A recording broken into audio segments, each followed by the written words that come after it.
हमारा next point में क्या पढ़ना है आपको कि अंतरराष्ट्रीय मार्केट के अंदर, किसके अंदर, अंतरराष्ट्रीय, इंटरनेशनल रूप से हर एक कंट्री चाहता है मुक्त व्यापार करना। सेकेंड वर्ल्ड वार से पहले की बात करें हम तो भाई ब्रिटेन राजा था, इंग्लैंड राजा था, क्योंकि वर्ल्ड के आधे से ज्यादा कंट्रियों को उसने गुलाम बना रखा था। पहली चीज समझ में आई। लेकिन दोस्त मेरे आफ्टर सेकेंड वर्ल्ड वार, अगर हम सेकेंड वर्ल्ड वार के बाद से बात करें तो America, Britain, France, Netherland, Spain, Germany, Japan, इधर मेरे दोस्तों कितने सारे कंट्री आ जा चुके हैं जो मुक्त व्यापार यानी कि फ्री ट्रेड करना चाहते हैं, खुले रूप से व्यापार करना चाहते हैं। वो क्या कहते हैं, उनका एक ही चीज कहना है भाई देखो करना क्या है कि जो हम इंटरनेशनल से व्यापार कर रहे हैं ना उसमें कोई भी कंट्री मतलब कि रिस्ट्रिक्शन नहीं लगाएगी, उनमें रोक नहीं लगाएगी, यानी कि पॉलिसी फ्लेक्सिबल होनी चाहिए, हर कंट्री को व्यापार करने देना चाहिए। मेरी कंपनी अमेरिका में जा सकती है तो चीन की कंपनी भारत में भी आ सकती है, सरकार रोक टोक नहीं करेगी और सरकार उन पर टैक्स ज़्यादा से ज़्यादा टैक्स नहीं लगाएगी। ये कौन करता है, और व्यापार करने के लिए वर्ल्ड के अंदर कुछ एग्रीमेंट किए गए हैं, और ये एग्रीमेंट किन किन के बीच में हुआ है, किस प्रकार से हुआ है, क्यों ना मेरे दोस्त सबसे पहले इस पर बात करते हैं, नॉलेज के लिए भी और जनरल नॉलेज के लिए भी और आपके एग्जाम के मोटिव से भी ये बड़ा इंपॉर्टेंट है। तो इसको क्या करना है, अच्छे से समझना है मेरे दोस्त। यहाँ पे सबसे पहले आता है देखो, अगर हम सेकेंड वर्ल्ड वार से पहले की बात करते हैं तो वर्ल्ड में ब्रिटेन राजा था भाई, खुद से व्यापार करता था वो और व्यापार करने भी देता था। मैं कहूँगा दोस्तों यहाँ पे कि व्यापार की शुरुआत भी ब्रिटेन ने ही करी है। एक बात ध्यान रखना, जब सेकेंड वर्ल्ड वार से पहले वर्ल्ड के अंदर एक मात्र ऐसा ही ब्रिटेन ऐसा कंट्री था। मैं यहाँ पे अमेरिका की बात नहीं कर रहा। अगर हम दोस्तों यहाँ पे 100-200 साल पहले जाते हैं सेकेंड वर्ल्ड वार से, तो अमेरिका भी गुलाम था ब्रिटेन का, पता होना चाहिए आपको ये, और ब्रिटेन ही पूरे वर्ल्ड पे राज कर रहा था। यानी कि खुले रूप से व्यापार करने की शुरुआत यहाँ पे कहीं ना कहीं ब्रिटेन ने ही करी है। तो आज बट दोस्तों हम बात तो हम सिर्फ ब्रिटेन की नहीं है, आज यहाँ पे अमेरिका आ चुका है, जापान आ चुका है भाई, जर्मनी आ चुका है, काफ़ी सारे ऐसे कंट्री है। और अगर हम डेवलपिंग कंट्री की बात कहें तो इसमें दोस्तों इंडिया है सबसे बड़े रूप में, और ग्रोथिंग इकोनॉमी है भारत की, चीन है, उधर रशियन, रूस है। तो लेकिन आज पूरे वर्ल्ड में यानी सेकेंड वर्ल्ड वार के बाद ऐसे काफ़ी सारे संगठन हुए या काफ़ी सारे ऑर्गेनाइजेशन बने, एग्रीमेंट्स हुए जिन्होंने फ्री ट्रेड को बढ़ावा दिया। तो आपको इसके अंदर ध्यान रखना, इसके अंदर बताना आपको जरूरी है कि कौन कौन से ऐसे संगठन थे जिसने फ्री ट्रेड को बढ़ावा दिया। इसमें सबसे पहला है हमारा गैट।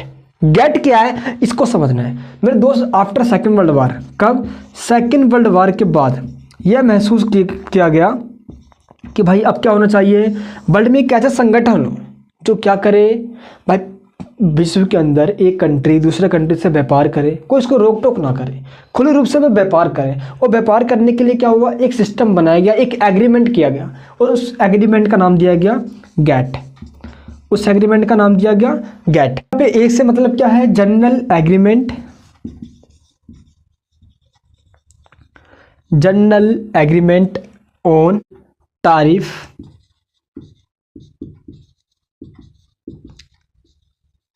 एंड, क्या होता है एंड में, ट्रेड।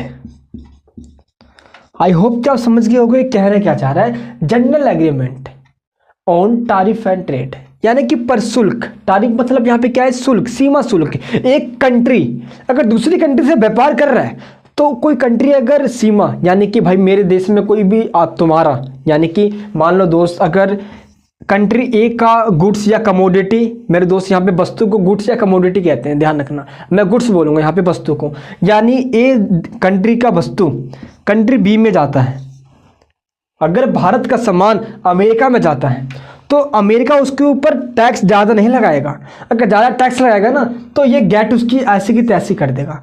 मेरे दोस्त ये संगठन आप इसको कह सकते हो 1948 में बनाया गया था, यानी कि एग्रीमेंट जो किया गया था इसलिए किया गया था ताकि कोई भी कंट्री टैक्स ज़्यादा नहीं लगाएंगे, एक देश का सामान आने देंगे और अपने देश का सामान उस कंट्री में भेजेंगे। इससे क्या होगा, व्यापार में खुलापन आ जाएगा, व्यापार में लिबरलिज्म आ जाएगा, लिबरलिस्ट यहाँ पे आ जाएगा, और जब व्यापार खुल जाएगा तो इससे बेनिफिट भी होगा, सरकार को टैक्स भी मिलेगा और भाई यहाँ पे रोजगार भी आएगा। तो मेरे दोस्त यहाँ पे तो ये कर दिया गया।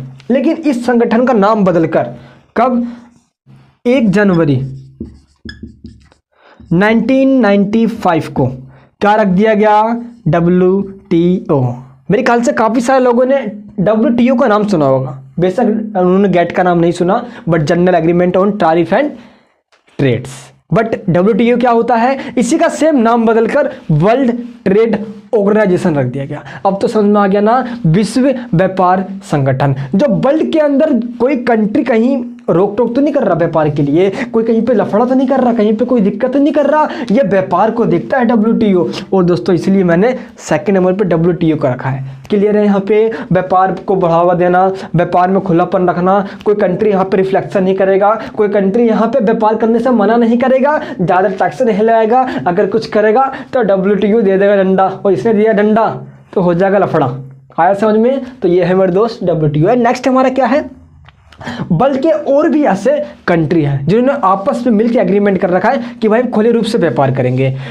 एक एक करके इस पे बात करते हैं मेरे दोस्त। ये हो गया हमारा, ये हो गया। एंड नेक्स्ट क्या है, नेक्स्ट क्या है, मोरकोसुर। मेरे दोस्त यहाँ पे मोरकोसुर भी यहाँ पे बहुत ज़्यादा इंपॉर्टेंट है मेरे दोस्त, एक बात ध्यान रखना। नेक्स्ट है हमारा मोरकोसुर। अब मोरकोसुर क्या है, ये साउथ अमेरिका के जितने कंट्री आसपास में उन्होंने मिलकर किया है ये। इसमें क्या है, मोरकोसुर एक ऐसा संगठन है जो विश्व व्यापार को बढ़ावा देने की बात करता है। बट साउथ अमेरिका में जो यहाँ पे कंट्री आसपास के हैं, ब्राज़ील वगैरह जो आसपास में कंट्री है, वो आपस में क्या करते हैं, व्यापार को बढ़ावा देने की बात करते हैं। क्लियर है यहाँ पे? एंड नेक्स्ट है हमारा नाफ्टा। नाफ्टा क्या है, north America free trade agreement. मेरे दोस्त यहाँ पे नाफ्टा है क्या चीज़, एन से नॉर्थ तो ए से अमेरिका, एफ से फ्री तो टी से ट्रेड और ए से एग्रीमेंट। आ गया समझ में? फिर से बताता हूं, एन से नॉर्थ तो ए से अमेरिका, एफ से फ्री तो टी से ट्रेड और ए से एग्रीमेंट। आया समझ में? उत्तरी अमेरिका में जो कंट्री है, उत्तरी अमेरिका मीन्स जो नॉर्थ अमेरिका में जो कंट्री आसपास के अमेरिका हो गया, जितने भी कंट्री हैं उनने आपस में एग्रीमेंट कर रखा है भाई खुले रूप से व्यापार करेंगे, व्यापार में किसी को दिक्कत आने देंगे। भाई जो देर पे सामान है वो तू बेच, जो मेरे पे है वो मैं बेचूंगा, आराम से करना है, दिक्कत क्या बात है। तो यह है मेरे दोस्तों नाफ्टा। आगे चल के और भी चीज़ हुए, साफ्टा भी हुआ, ये हो गया दोस्तों एक। इसके आगे चल के साफ्टा हुआ। क्या हुआ, साफ्टा। ये दोस्तों साफ्टा भी सेम यही था, बट यहाँ पे साफ्टा ये south Asian free trade agreement है, साउथ एशिया के लिए। दक्षिण एशिया, भारत, पाकिस्तान, भूटान, नेपाल, बांग्लादेश, अफगानिस्तान, ये इनके लिए था। बट आपको क्या समझना है, नॉर्थ वाला भी ये भी समझना है, नॉलेज के लिए तैयार पढ़ना है, पता तो चले कि मंच बर्मा से पढ़कर आ रहे हो, तभी तो मजा आएगा यार। नेक्स्ट क्या है यहाँ पे, EU। वर्ल्ड के अंदर यूरोपियन यूनियन, लगभग मेरे 2 साल इसमें 29 कंट्री आते हैं, और इन्होंने आपस में एक एग्रीमेंट कर रखा है। यहाँ पे दोस्तों इतना ज़्यादा ही फ्लेक्सिबल है कि आज क्या होता है कि हमें, यानी कि भारत को कहीं पे जाना तो वीज़ा चाहिए, पासपोर्ट चाहिए, ऐसा होता है ना। बट यूरोपियन यूनियन के जो कंट्री आपस में है, जो 29 कंट्री है, ब्रिटेन, फ्रांस, जर्मनी, इटली, जो जितने आपस में जो कंट्री है ये, उनको एक दूसरे कंट्री में जाने के लिए ना कोई वीज़ा चाहिए ना कोई पासपोर्ट चाहिए। अगर कोई भी अपना गुड्स किसी दूसरे कंट्री में बेचता है, यानी कि दोस्तों कोई भी गुड्स अपनी दूसरे कंट्री में भेज रहा है, यूरोपियन यूनियन के देश, उनको दोस्तों ना कोई टैक्स लगेगा और ना ही कोई सरकार को रोक टोक करेगी। तो यूरोपियन यूनियन का बहुत बड़ा पार्ट है ये। आया समझ में? इसी प्रकार से मेरे दोस्त और भी संगठन है। चलिए तो दोस्तों आपको उसके बारे में थोड़ा डिटेल से बताता हूँ मैं आपको। मेरे दोस्त यहाँ पर ऐसा हुआ, एक और एग्रीमेंट हुआ है जिसका नाम है नराफ्टा। क्या हुआ, ये उत्तर अमेरिकी मुक्त व्यापार समझौता। यूरोपीय संघ की हमने बात कर ली, आसियान की बात एक और जान लो आप। आसियान क्या है, आसियान जो है दोस्तों वो association of south east Asian है। क्या है ASEAN, association of south east Asian, यानी कि दक्षिण पूर्वी एशियाई राष्ट्रों का संघ। मोरकोसुर के बारे में दोस्तों हमने यहाँ पे देख लिया, सराफ्टा के बारे में हमने यहाँ पे जान लिया, कैमकेक के बारे में और जान लो, केंद्रीय अफ्रीकी आर्थिक एवं मौद्रिक समुदाय, EAC यानी कि पूर्वी अफ्रीकी समुदाय। यहाँ पे दोस्तों आपको कुछ चीज़ के आपको नाम याद रखना है ताकि कोई दिक्कत ना हो। दोस्तों एक चीज़ और ध्यान रखना आप, एक चीज़ है जिसका नाम है आसियान। क्या नाम है, आसियान। क्या नाम है उसका, आसियान। यार ऐसा पढ़ो ना कि बुक पढ़ने जरूरत ना पड़े आपको। क्या है इसका नाम, आसियान। मेरे 8 अगस्त 1968 को ये एग्रीमेंट किया गया। दोस्तों आसियान 5 कंट्री जो भारत के ईस्ट में आते हैं, कहाँ पे आते हैं, यानी कि साउथ ईस्ट कह सकते हो, वो 5 कंट्री कौन थे, इसका नाम भी पता होना चाहिए आपको। IMPST। दोस्तों ये जो आसियान बनाया गया ना 8 अगस्त 1968 को, ये 5 कंट्री ने मिलकर बनाया। हाँ, आगे चल के इसके अंदर 12 कंट्री हो गए, बट वो स्टार्टिंग के 5 कंट्री कौन थे इसके बारे में आपको पता होना चाहिए। वो 5 कंट्री कौन से थे? IMPST। IMPST मेरे साथ बोलो, IMPST, फिर से बोलो IMPST। ये याद हो गया तो सब कुछ याद हो गया। IMPST। तो I से इंडोनेशिया, M से मलेशिया, P से फिलीपींस, S से सिंगापुर और T से थाईलैंड। मेरे दोस्त बंसमोरी को फिर से करते हैं हम। I से इंडोनेशिया, M से मलेशिया, P से फिलीपींस, S से सिंगापुर, T से थाईलैंड। फिर से आया समझ में? ये 5 कंट्री ने मिलकर आसियान को बनाया, जिनका मेन मकसद क्या था भाई? खुले रूप से व्यापार करना है, कोई बेरोक टोक नहीं करेगा, इकोनॉमिकली सोशलिजी। मेरे दोस्तों इकोनॉमिकली हर एक कंट्री आपस में हेल्प करेंगे। ये 5 कंट्री ने आपस में बताया। और भारत की नीति आपको पता है, भारत की पॉलिसी क्या है? लुक ईस्ट नीति। भारत की पॉलिसी क्या है? लुक ईस्ट नीति। मेरे दोस्त भारत भी इन सभी कंट्रियों को अपना एक अच्छा खासा दोस्त बनाना चाहता है, एक अच्छा खासा इन सभी को दोस्त बनाना चाहता है। मेरे दोस्त यहाँ पे सिंगापुर की बात करते हैं हम, तो सिंगापुर की टेक्नोलॉजी और सिंगापुर मेरे दोस्तों ग्रोथिंग रेट में एक हाई पोटेंशियल कंट्री है। यहाँ पे बहुत तेजी से ग्रोथ, सिंगापुर की टेक्नोलॉजी हाई पावर बढ़ चुकी है। मलेशिया की बात करें तो हम सिंगापुर की बात करें, थाईलैंड की बात करें या हम इंडोनेशिया की बात करें, इन्हीं कंट्रियों से भारत के संबंध भी अच्छे हैं। तो आपस में मेरे दोस्त ये कंट्री क्या करते हैं, या डिफेंस में हो, या एजुकेशन में हो, या हेल्थ में हो, इन सब में ये लेन देन की बात करते हैं, वो रोक टोक नहीं होगी। आइस करते हैं सार्क। सार्क क्या है इसके बारे में पता होना चाहिए आपको। मेरे दोस्त सार्क मतलब क्या है? South Asian association for regional corporation. आया समझ में? South Asian association for regional corporation. दोस्तों इससे पहले को बता दूं कि एशियान की फुल फॉर्म क्या होती है? Association of south east Asian nation. क्या होता है? Association of south east Asian nation, यानी कि दक्षिण पूर्वी राष्ट्रों का संघ। कहाँ का? दक्षिण और पूर्व में। तो ये जो IMPST कंट्री है भारत के पूर्व में ही तो है यार, Indonesia, Malaysia, Philippines, Singapore, Thailand यही तो है। बट ये सार्क की बात करते हैं हम। 1985 में दिल्ली के अंदर बैठक हुई थी और इस संगठन को बनाया गया था। इसमें मेन मकसद क्या था मेरे दोस्तों? ये एग्रीमेंट कहेंगे इसको हम। ये किस किस के बीच में हुआ? ये जिनके बीच में हुआ वो खुले रूप से व्यापार करेंगे, आपस में एक दूसरे को सहयोग करेंगे, हेल्प करेंगे, टेक्नोलॉजी रूप से, आर्थिक रूप से, इकोनॉमिकली तो सोशोलॉजी, आर्थिक रूप से तो सामाजिक रूप से, नैतिक रूप से तो राजनीतिक रूप से, हर तरीके से टेक्नोलॉजी रूप से भी ये आपस में सहयोग करेंगे। इसमें शामिल कौन है? इसके अंदर शामिल है, इसके बीच में हुआ है India, Pakistan, Sri Lanka, Nepal, Bhutan and mall. Next कौन सा है? अफगानिस्तान। क्लियर है मेरे दोस्तों? इंडिया, पाकिस्तान, श्रीलंका, नेपाल, भूटान, मालदीव, अफगानिस्तान, इन सभी कंट्रियों ने मिलकर, अफगानिस्तान मेरे दोस्त 2007 में इसमें ऐड हुआ था, बट इससे पहले 1995 में ये सारे कंट्रीज में शामिल थे और इन्होंने ही इसको बनाया। और बट दोस्तों ये संगठन आज पूरी टोटली फेल हो चुका है। क्यों? क्योंकि ये आपस में भाई बगल में पाकिस्तान है, क्या भारत और पाकिस्तान की बनती है? पाक की नापाक हरकत की वजह से हमेशा एग्रीमेंट टूट जाता है। अनबिलीवेबल है दोस्तों, एक दूसरे पे विश्वास ही नहीं है कंट्री में। बट स्टार्टिंग में हुआ था, व्यापार चल रहा था, बट सार्क की बैठक होती है, मोदी जी जाते हैं, ये मायने कि जो भी प्राइम मिनिस्टर हो वो जाते हैं, बैठक लेते हैं। बट दोस्त अभी तो पता है मामला बहुत ख़राब चल रहा है, इसलिए दोस्तों बट ये एग्रीमेंट किसके लिए हुआ था? व्यापार को बढ़ावा देने के लिए। मेरे दोस्त इस प्रकार से खुले रूप से व्यापार, फ्री ट्रेड करने के लिए कई सारे ऐसे ऑर्गेनाइजेशन एग्रीमेंट कर लिए गए हैं। और अब दोस्तों बात यह है कि वर्ल्ड में क्या इससे बेनिफिट हो रहा है या नहीं हो रहा है। तो बेनिफिट की हम जब बात करते हैं तो यहाँ पे दोस्तों इसके मेरिट्स भी हैं तो डीमेरिट्स भी हैं। बेनिफिट हुआ है इससे, देश की सरकार को टैक्स मिलता है इससे, बट रोजगार भी तो लोगों को मिल रहा है। लेकिन डीमेरिट्स ये है कि ये संगठन, जैसे कि मान लो हमें इसके एग्रीमेंट की बात करें तो आपस में कंट्री में विश्वास ही नहीं है एक दूसरे में। दोस्तों आतंक का माहौल फैल चुका है, इससे क्या होता है कि एग्रीमेंट फेल हो गया है। मेरे दोस्त अगर हम इन एग्रीमेंट की बात करें तो ये क्या करते हैं? सरकार पे दबाव डालते हैं। WTO वगैरह क्या करते हैं? ये सरकार पे दबाव डालते हैं, भाई ऐसा नहीं तुम ऐसा करो, ऐसा नहीं तुम ऐसा करो। तो कहीं ना कहीं अगर हम पॉलिसी की बात करते हैं, अगर डीपली एनालाइज करते हैं तो मिलने को ये दिखता है कि ये संगठन सरकार पे दबाव तो डालती है, ये सरकार की पॉलिसी को भी रिफ्लेक्ट करती है, कहीं ना कहीं रिफ्लेक्ट कर रही है, सरकार से अपने बातों को मनवाने के लिए इफेक्ट करती है उनको। और आज अमेरिका वगैरह ये क्या करते हैं? छोटे छोटे कंट्री में अपने दबाव बनाते हैं, जो कर रहा है उसे करने भी दो, खुद खाओ खाने दो, वरना भाई तुम्हें सहना पड़ेगा। तो अमेरिका की पॉलिसी क्या है कि अपने कल्चर्स को पूरे वर्ल्ड में फैलाना है, अपनी कल्चर्स को पूरे वर्ल्ड में फैलाना है और पूरे वर्ल्ड का विश्व गुरु बनकर दिखाना है। बट भारत भी किसी चीज़ से पीछे नहीं है भाई। आज हम भी बहुत आगे हैं और आगे रहेंगे। अपना भारत ही महान है मेरे दोस्त। अब देखते हैं अपना नेक्स्ट टॉपिक। मेरे दोस्तों नेक्स्ट क्या है यहाँ पे, एक यार कि वर्ल्ड में इंटरनेशनल रूप से ट्रेड तो हो रहा है, लेकिन यहाँ पे पैटर्न समझना है। हमें क्या समझना है? वैश्विक व्यापार प्रतिरूप, ग्लोबल ट्रेड पैटर्न। पैटर्न यानी इसकी डेवलप हुआ कैसे। इसको 3 कैटेगरी में बांटेंगे हम।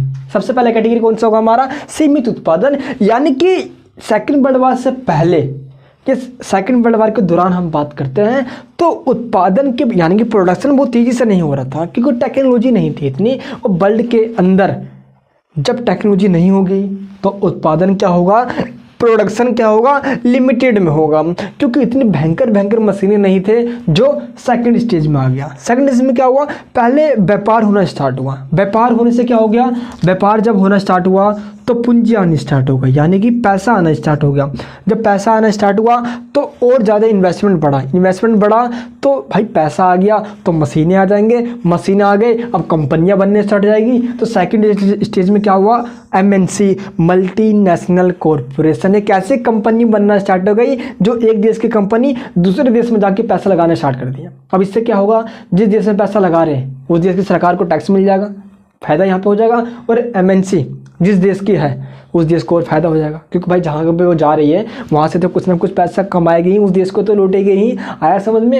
एंड नेक्स्ट थर्ड सेक्टर में आता है, जब ये यहाँ पर किसी दूसरे देश में जाके काम करेगी तो वहाँ पे क्या जाके देगी, ये सर्विस, अपनी सेवाएं देगी, लोगों को रोजगार देगी और सरकार को लूटेगी और ठोकेगी और जनता को बर्बाद करेगी। मेरे दोस्त यहाँ पे संगठन या ये सब करते क्या है, ये मैं उस वाले वीडियो में बताऊंगा जब ये FDI वाली हम बात करेंगे। लेकिन यहाँ पे क्या होता है, MNC वगैरह जो है ना, ये व्यापार करने के मकसद से जाते हैं, लेकिन सरकार पे दबाव डालते हैं और करते क्या है, ये इनडायरेक्टली मेरे दोस्त से लोगों का पूरा माइंड डाइवर्ट करते हैं।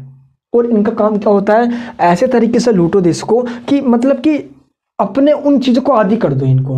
आज क्या हम आज चाइनीज़ माल के आदी हो चुके हैं। हमें चाइनीज़ माल अब ज़्यादा पसंद आता है, इंडियन माल के कंपैरिजन करें हम तो हमें चाइनीज़ माल ही पसंद आ रहा है, क्योंकि वो सस्ता होता है बेशक टिकाऊ हो या ना हो। तो मेरे दोस्त यहाँ पे यही बात है। तो सीमित उत्पादन पहले स्टेज में, सेकंड 1970 के ऑनवर्ड हम बात करते हैं, व्यापार में तेजी आ गई। अब सेवाओं और हर कंट्री आज इंटरनेशनल रूप से अपनी ट्रेड को बढ़ावा दे रहा है। अगर दोस्तों हम बात करते हैं पूरे वर्ल्ड के अंदर, तो आज भी सिर्फ कुछ ही देशों का कब्जा पूरे वर्ल्ड के अंदर, पूरे वर्ल्ड के अंदर आज भी कुछ ही देश ऐसे जिनका हेजीमनी है, जिनका वर्चस्व है और वो पूरे वर्ल्ड के अंदर अपना व्यापार बहुत तेजी से कर रहे हैं। वो कौन है मेरे दोस्त, आज अमेरिका है, जर्मनी है और जापान है। फिर से कहूँगा वंस मोर, आज अमेरिका है, जर्मनी है और जापान है। पूरे वर्ल्ड के अंदर बहुत तेजी से व्यापार कर रहे हैं और ऑलमोस्ट आज जगह पे इनका कब्जा हो चुका है। और मैं साइड में एक चीन को ही मानता हूँ मेरे दोस्त, चीन का माल पूरे वर्ल्ड के अंदर है। फ़ोन बेशक कोई भी बनाता हूँ, बैटरी चीन बनाता है, अंदर का माल पुर्जा चीन बना रहा है भाई आज। तभी तो चाइनीज़ माल चल गया तो काम तक, नहीं चला तो शाम तक। बड़ा भयंकर सीन है भाई यहाँ मेरे दोस्त। यहाँ पे एक बात और समझो, पूरे वर्ल्ड के अंदर एक ऐसे ग्रुप्स भी है जो लगभग आधे से ज़्यादा वर्ल्ड पे अपना कब्जा जमाए रखे हैं और खुले रूप से बड़े भयंकर रूप से व्यापार कर रहे हैं। वो सब जगह उनका कब्जा मिलेगा आपको। वो कौन है मेरे दोस्तों, वो है ग्रुप 7। क्या बोलते हैं इसको, G7 कहते हैं। G7 मतलब ऐसे देश जिसमें 7 कंट्री आते हैं, उनका समूह है आपस में और पूरे वर्ल्ड को लूटने का काम करते हैं। पूरे वर्ल्ड में वो खुले रूप से ट्रेड करते हैं, यानी कि सिंपल शब्द में कहूँ तो पूरे वर्ल्ड पर उनका ही कब्जा है और पूरे वर्ल्ड में उनकी ही कंपनियां घूम रही है। वैसे दोस्तों कंट्री कौन, मेरे दोस्त ये 7 कंट्री है कौन से, चलिए इसके बारे में जानते हैं। अमेरिका है, ब्रिटेन है, फ्रांस है एंड जर्मनी है एंड जापान है, इटली है, कनाडा है। कौन कौन है, America, Britain, France, Germany, Japan, Italy, Canada. कौन कौन है फिर से बताऊंगा, America, Britain, France, Germany, Japan, Italy, Canada. मेरे दोस्तों फिर से याद करेंगे कैसे, America, Britain, France, Germany, Japan, Italy, Canada. क्या बोलना है, America, Britain, France, Germany, Japan, Italy, Canada. यह है ग्रुप 7 जिन्होंने पूरे वर्ल्ड के अंदर अपना कब्जा जमा रखा है व्यापार के रूप से। जहां भी देखो भाई यही डेवलप्ड कंट्री के अंदर आते हैं और फुल धमाल मचा रखा है। तो कैसे लगी आपको ये वीडियो, मुझे कमेंट बॉक्स में जरूर बताना है, लाइक करना और वीडियो शेयर करना। भाई बड़ा मेहनत लगता है वीडियो बनाने में यार। और अगर आपने अभी तक चैनल को सब्सक्राइब नहीं किया तो सब्सक्राइब कर लेना। वीडियो के डिस्क्रिप्शन में व्हाट्सअप नंबर दिया है, कोई क्वेरी हो, कोई क्वेश्चन हो, बात करो। आज ये डाउट को खत्म करो। और ऐसे वीडियो मेरे देखने के लिए, अपना प्यार बनाए रखने के लिए आपका बहुत बहुत धन्यवाद। जय हिंद, जय भारत।